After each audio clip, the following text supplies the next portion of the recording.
ওদের কাছে একটু সময় চেয়ে নিচ্ছি।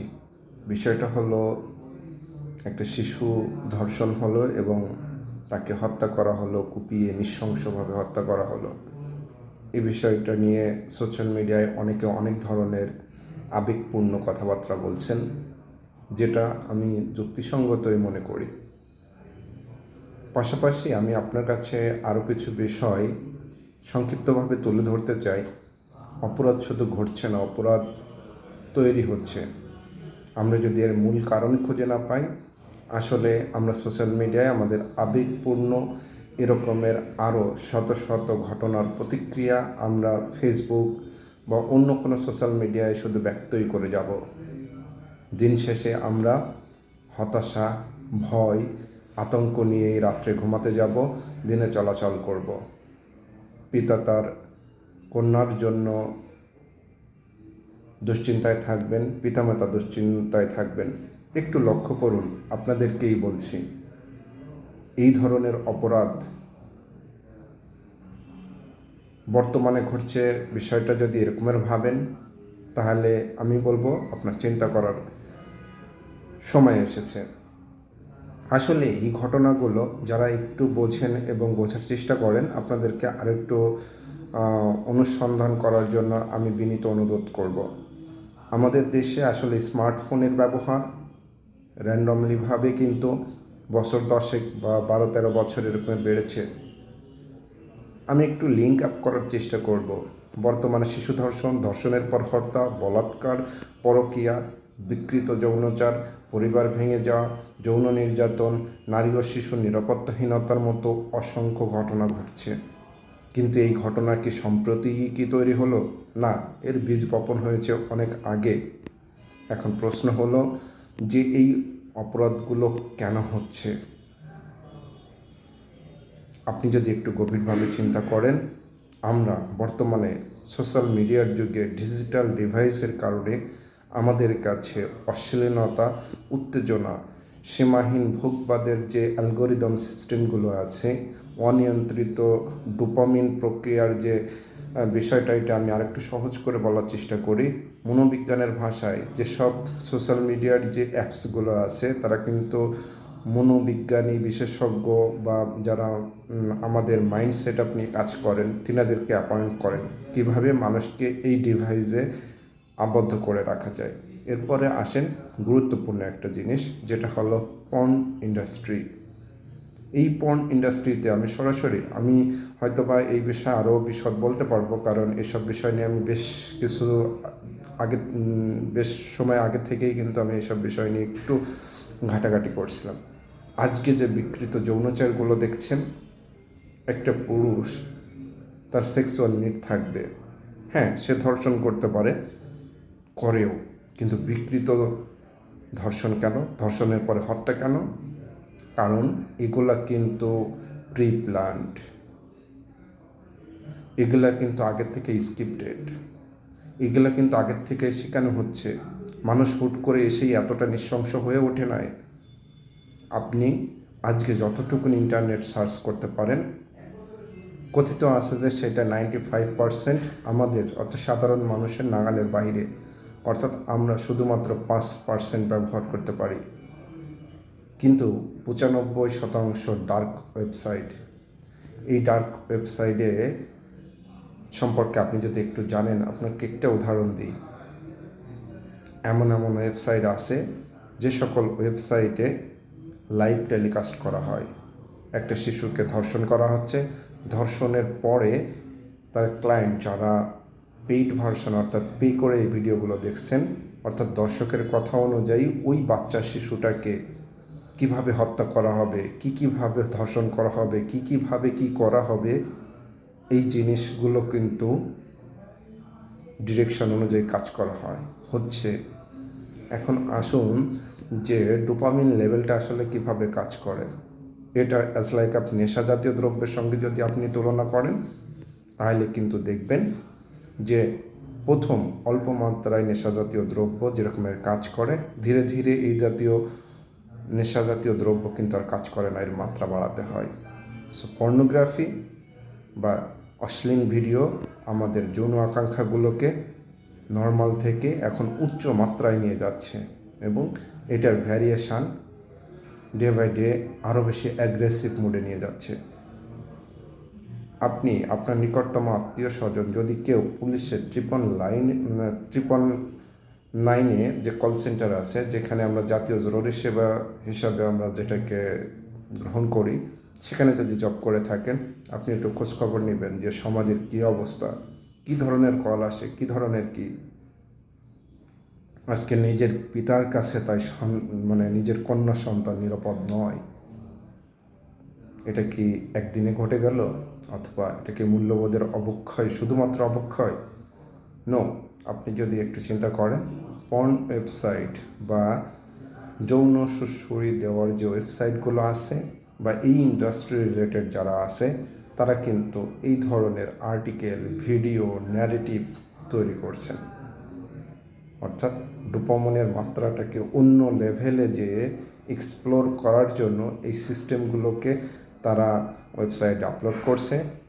আমি, আপনি, আমরা, আমাদের মতো শুধুমাত্র তরুণরা নয়, বয়স্ক মানুষজনও এখন এই যে অ্যালগোরিদমের ফাঁদে পড়ে তারা কিন্তু এইগুলো এক্সপ্লোর করছে, যেটা সে ডিজিটাল ডিভাইসের স্ক্রিনে দেখতে পারছে। সে সুযোগ পেলে বাস্তবে সামাজিক জীবনে এটাকে প্রয়োগ করার চেষ্টা করছে। তখনই দেখা যাচ্ছে যে কেউ হয়তো এই ডোপামিনের, অর্থাৎ সেই নেশাজাতীয় দ্রব্য না পেলে যেরকম পাগল হয়ে যায়, সেই পাগল হয়ে সে তার নিজের পিতা হয়ে সন্তানের সঙ্গে কিন্তু অবৈধ বিকৃত যৌনাচার করছে।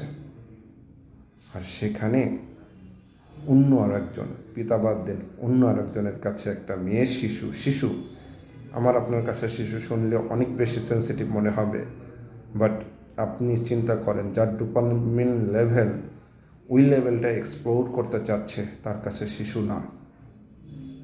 সো এই যে ডোপামিন অর্থনীতি, ডোপামিন যেখানে বেশি নিঃসরণ করার কৌশল থাকবে, সেখানে ডোপামিন বেশি নিঃসরণ হবে এবং সেখানেই কিন্তু ব্যবসা হবে, অর্থাৎ শুধু টাকা আসবে। শুধু এই যে অনলাইন অথবা এই যে জিনিসগুলো যেটা ওয়েল ডেভেলপ এবং প্রি প্ল্যান্ড পশ্চিমা বিশ্ব, যেগুলো এটাকে আসলে টোটাল বিশ্বকে কন্ট্রোল করার জন্য এটাকে ডিজাইন করছে, শুধু স্মার্টফোন অথবা আপনার শিক্ষা, কালচার সব কিছুর ভিতরেই কিন্তু এই জিনিসগুলোকে ইনক্লুড করা হয়েছে খুব সূক্ষ্মভাবে। সো যদি আপনি দেখেন, একটু গভীরভাবে দেখেন, যে 999 চাকরি করতেছে, যদি আপনার সঙ্গে খুব ভালো সম্পর্ক থাকে, তার কাছ থেকে জানার চেষ্টা করুন। অন্যান্য দেশের বিভিন্ন যে অপরাধীগুলো ধরা পড়ছে, সেই অপরাধীদের ব্যাকগ্রাউন্ড সম্পর্কে চিন্তা করুন।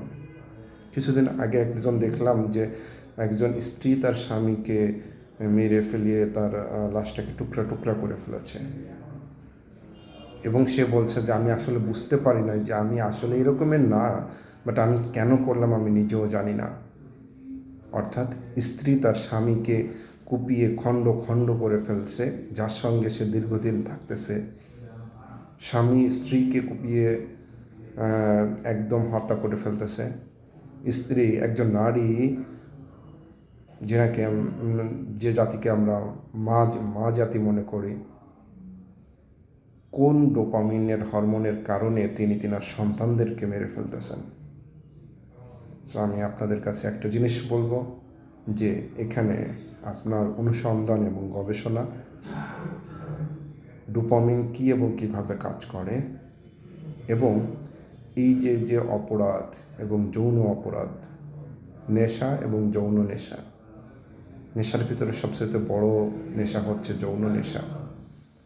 সো এই যে আমাদের ডোপামিন হরমোন এবং আমাদের সামাজিক যে নিয়ন্ত্রণহীনতা, এই জিনিস ডটগুলো যদি আপনি মিলাইতে পারেন, তাহলে আপনি দেখতে পাবেন যে এই সমাজের বাস্তব চিত্র আজকে যা ঘটতেছে, এটার স্ক্রিপ্ট অথবা আপনার এই জিনিসটা কিভাবে শিখলো, অ্যাপ্লাইয়ের আগে যে বীজটা বপন হয়েছিল বা শিক্ষাটা শুরু হয়েছিল, সেটা অবশ্যই 7, 8, 10 বছর আগের। সো আমাদের সবাইকে এখন উচিত হবে যে আরও বেশি সচেতন হওয়া, কারণ সচেতন হওয়া ছাড়া এখন উপায় নেই এবং এখন থেকেই প্রতিরোধমূলক ব্যবস্থা নিতে হবে, না হইলে আরও ভয়াবহ পরিস্থিতির সৃষ্টি হবে। তো সামনের দিনগুলো যদি আমরা আজ থেকে সচেতন হই, তাহলেও আমাদেরকে আরও 5, 7, 10 বছর আরও এইসব পোহাতে হবে, আরও অনেক কষ্টের ভিতর দিয়ে যেতে হবে। কিন্তু যদি সচেতন হই, হয়তো 10 বছর পর থেকে আমরা একটা সুন্দর সমাজ গঠন করতে পারবো।